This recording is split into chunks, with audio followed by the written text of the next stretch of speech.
Our next witness is Commissioner Donald Palmer. Commissioner Palmer was confirmed to the Election Assistance Commission in January 2019. Mr. Palmer is the former Secretary of the Virginia State Board of Elections and served as Virginia's chief election official from 2011 to 2014. He also served as an intelligence officer and a judge advocate general. Commissioner Palmer. Good morning, Chairman Johnson and members of the committee and the ranking member. I'm thankful for the opportunity to testify before you this morning on the 2020 general election and the efforts of the Election Assistance Commission to secure the nation's voting systems. Election officials, the commissioners, and the staff of the EAC have a duty to ensure the accuracy and integrity of the voting systems used throughout the nation. Our mission is to support the chief election officials, the directors of elections and administrators in all localities across the country. As the only federal agency completely dedicated to election administration, the EAC is charged with facilitating secure, lawful, and accessible elections. Under the Help America Vote Act, the EAC is focused on assisting state and local election officials. We are a bipartisan agency that recognizes the authority of states to conduct federal elections, and that is a cornerstone of our representative democracy. The 2020 general election has underscored the vital importance of comprehensive oversight of voting technology and the companies who manufacture these systems. That oversight is an overlapping process of voluntary federal standards, state certification or approval, and local logic and accuracy testing prior to each election. We work to bolster confidence in democracy by adopting voluntary voting system guidelines periodically. We test voting systems, we accredit test laboratories, and serve as a national clearinghouse of information on election administration. Let me be clear. The EAC has confidence in the voting systems we certify and in the state and local election administrators who ran the election. First and foremost, that's due to the process the voting system manufacturers must undergo to receive federal certification. Before voting machines and election management systems are used in elections, the systems undergo rigorous hardware and software testing by laboratories accredited by the EAC and the National Institute of Standards and Technology, or NIST.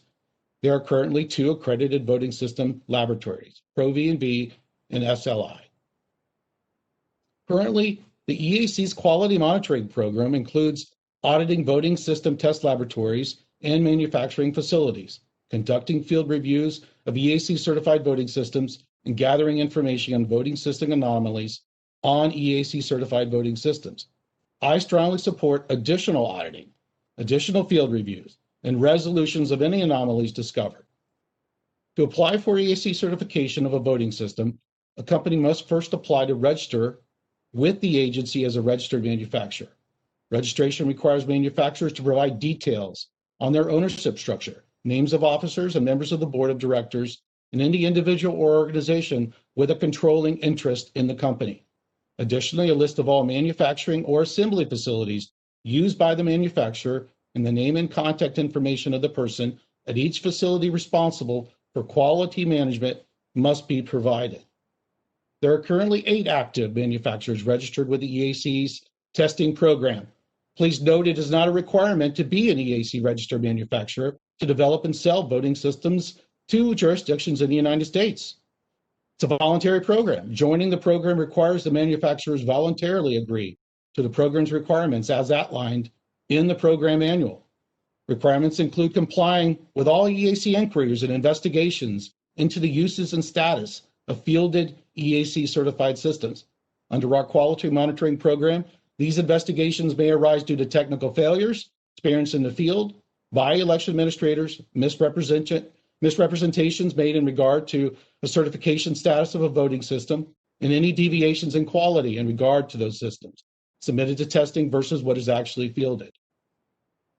The EAC staffed an Election Day war room to gather information on issues reported by the media and election officials. 5 of the 8 manufacturers participated in those calls.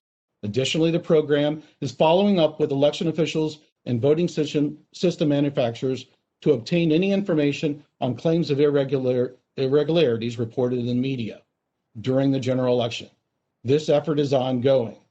Jurisdictions across the United States also perform a series of logic and accuracy tests prior to operating those voting machines in polling places. We support those efforts through technical assistance and best practices and our grant monies. Election officials conduct post-election audits to verify the completeness and accuracy of the tabulated votes. I'm going to conclude with stating that we recognize the need to do more than ever to strengthen the confidence in the integrity of our elections. HAVA set forth an ambitious agenda for the EAC, one rooted in protecting the foundation of our democracy. Despite the challenges in recent years, the EAC has faithfully fulfilled its obligation and even expanded the support it provides to election administrators and to voters. We look forward to working with Congress in a bipartisan manner as we continue our efforts to help America vote. I'm happy to answer any questions following this testimony. Thank you. Thank you, Commissioner Palmer. Our next